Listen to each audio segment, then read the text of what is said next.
In 2022, the National Crime Agency released their annual Most Wanted list, a roster dominated by dangerous men, fraudsters, drug lords, rapists, pedophiles, and murderers. It was a typical lineup of the country's most notorious criminals, and yet, amidst all these hardened men, one face stood out: a woman.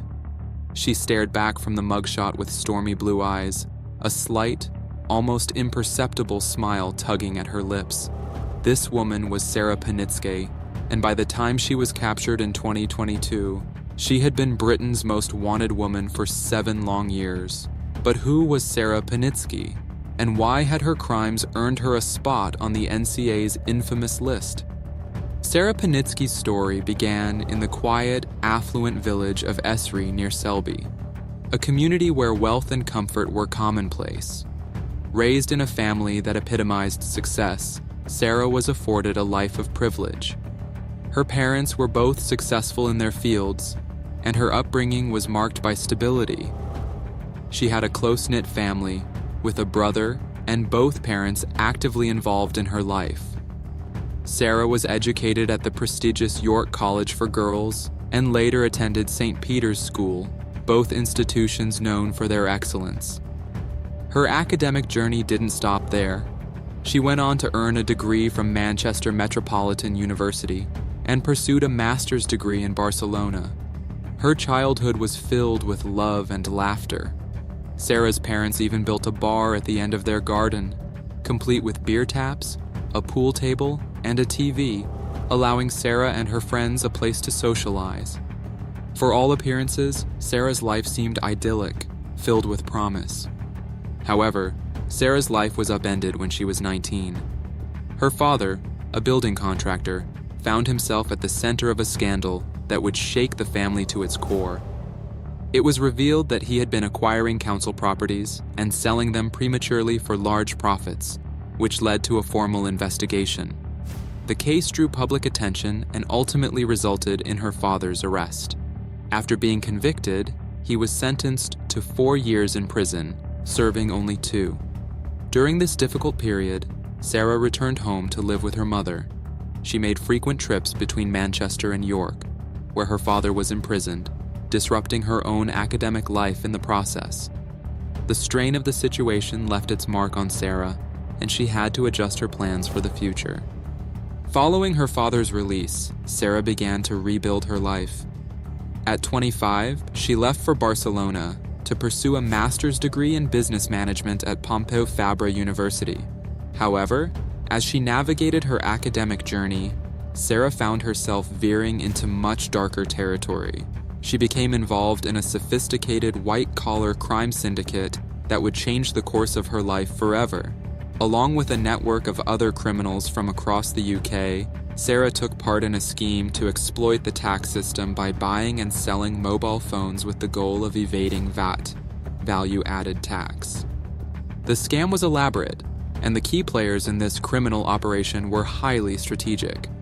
Sarah, along with 18 others, became part of a vast network that exploited VAT loopholes by purchasing mobile phones VAT-free from countries in the EU and selling them in the UK for a higher price, including the tax.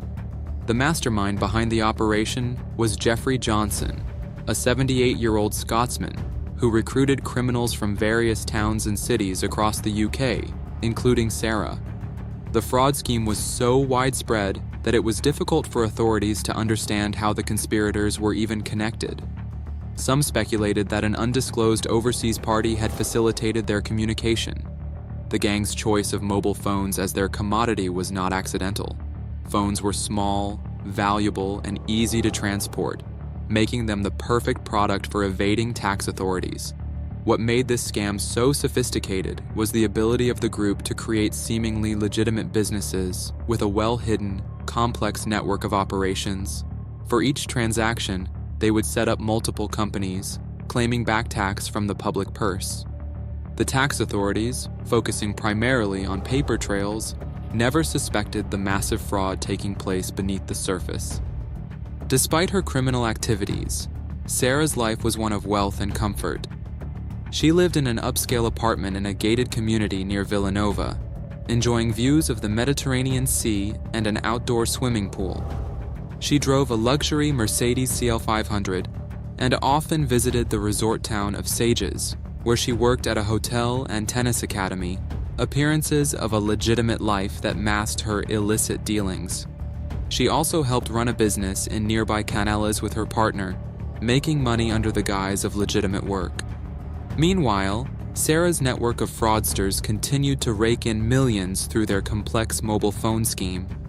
Their operation was so extensive that at one point, more phones were being bought and sold by this criminal group in a single month than were purchased legitimately in the entire UK. The scale of the fraud grew quickly, with vast sums of money being moved through an international banking platform, further complicating any effort by the authorities to track it. In 2005, HMRC began to notice strange transactions linked to Sarah's companies. After months of investigation, they uncovered a multi-million-pound fraud ring that led to what was dubbed Operation Volter. In 2007, a series of coordinated raids took place across the UK. However, Sarah was nowhere to be found. In her absence, the court sentenced her to 8 years in prison, marking the beginning of a lengthy period of evasion. Before her trial, she had already vanished, and with her escape came the beginning of one of the most relentless manhunts in recent British criminal history. Sarah Panitzke's disappearance was a blow to the authorities. She had left the UK without a trace, her life spiraling further into crime. Her last known location was Villanova, where she had allegedly accumulated thousands of pounds in unpaid community fees, much to the frustration of her neighbors. Despite her criminal activities, she continued to live in luxury, avoiding the increasing pressure from law enforcement. The search for Sarah continued relentlessly, but each time authorities got close, she managed to slip away, hiding her tracks and keeping a low profile. For the next decade, Sarah remained a mystery.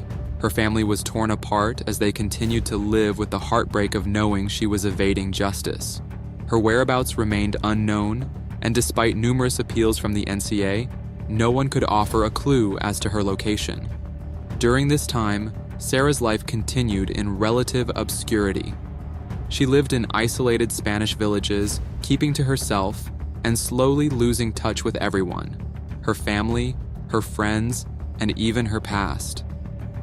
Her world became confined to a careful routine: grocery trips, walks with her dogs, and occasionally visiting neighbors for a cup of tea. By 2022, the authorities had gathered enough information to pinpoint Sarah's location once again. Detectives in Spain had managed to track her down to the small town of Santa Barbara in Tarragona province. Under the alias Maria Antonieta, she had lived quietly in a block of flats on the outskirts of town for several years. The authorities launched a thorough surveillance operation, keeping watch over Sarah's every move. Her life was one of routine, and she kept a low profile, rarely interacting with neighbors or anyone outside her immediate circle. Eventually, the civil guard arrested Sarah on February 27, 2022, as she walked her dogs near her home. It was the end of a decade-long search, and Sarah's life as a fugitive had finally come to an end. The toll of Sarah's criminal choices was felt most by her family. Her mother, who had not heard from Sarah in over a decade, shared her sorrow in a brief statement, saying, "At least I know she's safe, but otherwise, I have no comment." It was the first time she had heard from her daughter in years, and the years of separation had caused an irreparable rift. Sarah's brother, too, described the immense strain their family endured throughout the years, expressing the overwhelming difficulty of living through such uncertainty. As Sarah now faces the consequences of her fraudulent empire, it's clear that no amount of stolen wealth can undo the damage done to her family and herself. Years of isolation, lost family moments, and the pain of being cut off from loved ones weigh heavily on Sarah's conscience. The lifestyle she sought, full of luxury and comfort, was nothing compared to the emotional cost of her actions. Her time on the run, though filled with temporary wealth, was measured in the empty chairs at family dinners and the missed celebrations. Now serving her sentence, Sarah must face the hard truth. No amount of money could ever replace the years lost with family, the fractured relationships, and the quiet regret that accompanies a life built on deception. That is for our video about Sarah Panitzke. Like and subscribe and comment below about today's video, and I will see you on the next video.